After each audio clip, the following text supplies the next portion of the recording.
Okay, so with these examples, they are going to be problems where they combine the multiplication properties with exponents and the division properties with exponents. So you have to take it part by part, and it'll be multiple steps that you do. So here on the first one, we have 3 to the fourth times 3 to the second, all divided by 3 to the third. So what you want to do first is simplify the top of your fraction to get this into simpler terms. So if we have 3 to the fourth times 3 to the second, that goes back to our multiplication property, where if you have the same base that you're multiplying, you add the exponents. So here we would have 3 as our base, because that's the common base, and we add the exponents. 4 plus 2 would give you 6. And we bring over our 3 to the third on the bottom.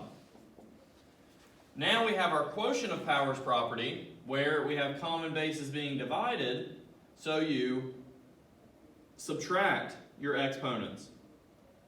So 6 minus 3, we keep the common base. 6 minus 3 is 3. So your final answer should be 3 to the third. Alright, next, we have d to the fifth divided by d to the third times d to the ninth divided by d to the eighth.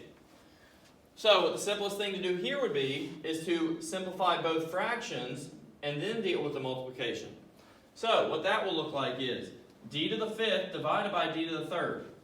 That's quotient of powers property. So we are dividing the same bases, so we have to subtract the exponents. So that becomes d, 5 minus 3 is 2, d to the second, times, here we have d to the ninth divided by d to the eighth. So the common base of d is being divided, so that means you subtract exponents again. 9 minus 8 is 1, so we have d to the first. So last step here, these two are being multiplied, common bases of d are being multiplied, so you have to add your exponents. So common base of d, and then 2 plus 1 should give you 3. So your final answer should be d to the third. So that's just combining the different properties with exponents into one problem. So here are some for you to try on your own. So pause the video and try these, and then we will do these together. Okay, so on this first one, you see that we have a to the 10th divided by a to the 6th times a to the 7th divided by a to the 4th. So again, I will start by working with simplifying my fractions. So if we have a to the 10th divided by a to the 6th, we then need to, we see we have common bases of a being divided, so we subtract exponents. So a is my common base, and then I am going to do 10 minus 6, which is 4, times, we have a to the 7th divided by a to the 4th, same thing, common bases of a being divided, so we subtract exponents. 7 minus 4 would be 3.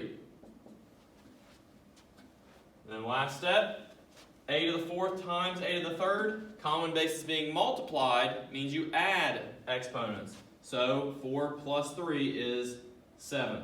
So a to the 7th would be your final answer for that one. Next one, we can simplify the top of this fraction first. So 5 to the 6th times 5 to the 2nd. We keep the common base of 5, but now since they're being multiplied, we add the exponents. 6 plus 2 would be 8. We bring down 5 to the 4th.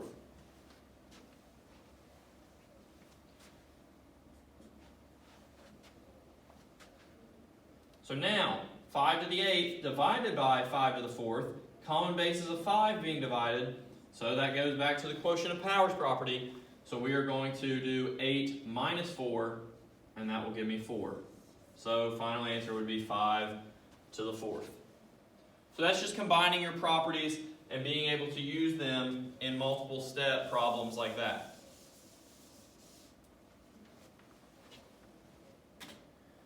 So let's talk about zero exponent property and negative exponent property. So here, zero exponent property is very, very easy. It's one of the easiest things you'll do. It says for any non-zero number, when taken to the power of 0, it equals 1, no matter what it is. The example here is 4 to the 0 equals 1. It can be negative 12 to the 0 equals 1. 1,000 to the 0 equals 1. Negative a trillion to the 0 will still equal 1. Everything to the 0 power other than 0 is 1. Negative exponent property. For any negative exponent, to make the exponent positive, this is important, so make sure you understand this, you move it to the other side of the fraction. So, for example, we have 4 to the negative 2 is the same thing as 1 over 4 to the negative 2, because basically they took 4 to the negative 2 and took it to the bottom of the fraction, so then it becomes positive. And just the same, if you had a negative exponent on the bottom, to make it positive, you move it to the top.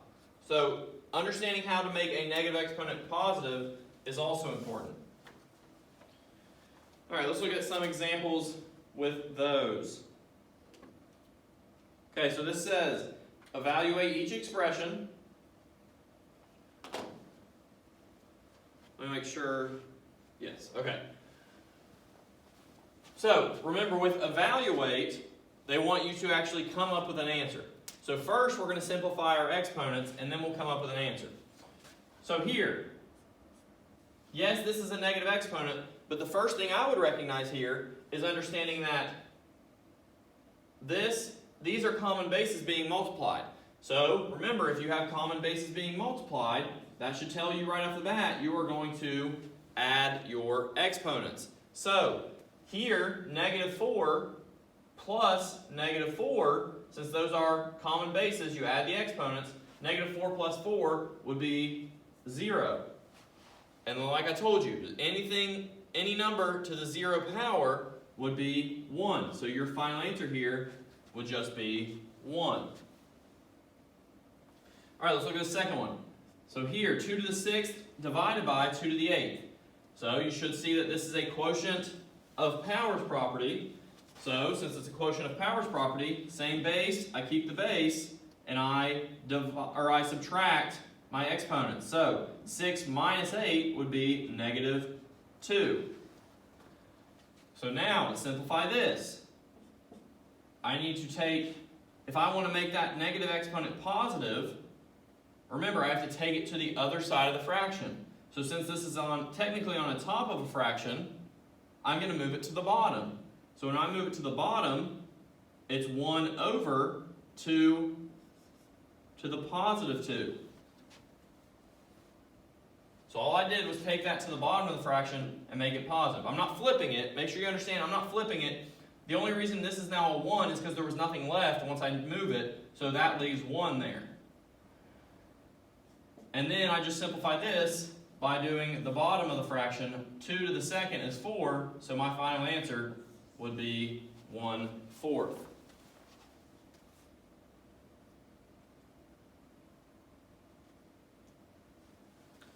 Okay, let's look at number 3. So number 3, we have 1 over 4 to the negative third.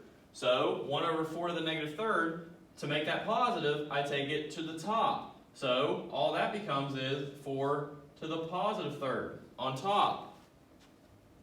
And then from there, I can just work that out and simplify it by, you can use your calculator or you can just work it out. This stands for 4 times 4 times 4, which would be 64. All right, last one. We have 4 to the 5th times 4 to the negative third over 4 to the second.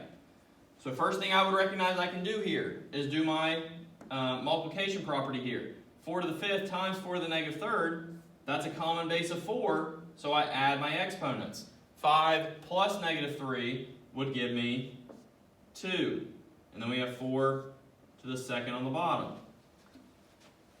Here we have a quotient of powers property. 4 to the second over 4 to the second, common base is being divided, so we subtract the exponents. 4 to the second divided by 4 to the second, 2 minus 2 would give me 0. And then anything to the 0 power is just 1. So your final answer would be 1 for that one.